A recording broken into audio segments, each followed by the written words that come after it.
ఇంకొకటి మన ఆటా సందీప్ గారి వాళ్ళ వైఫ్ ఆటా జ్యోతి గారు తను కూడా ఒక వీడియో చేశారు. ఆడపిల్లల మీద బ్యాడ్ గా బిహేవ్ చేస్తే ఇలాంటి ఇబ్బందులు పెట్టినా కూడా శిక్ష పడాలి. కానీ ఇలాంటి వాటన్నిటిని మనసులో పెట్టుకొని చాలా మంది ఆడవాళ్ళు తన అతి తెలివి ఉపయోగించి బాగా ఫేమ్ వచ్చిన వాళ్ళని ఇలా నాశనం చేస్తున్నారు అనే విధంగా ఒక వీడియో చేశారు.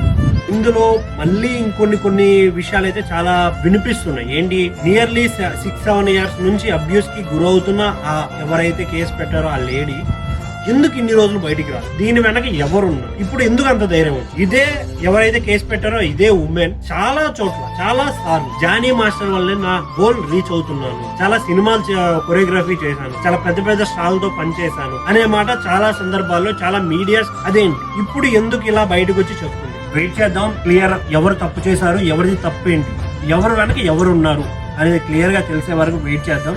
బట్ దీని మీద మీ ఒపీనియన్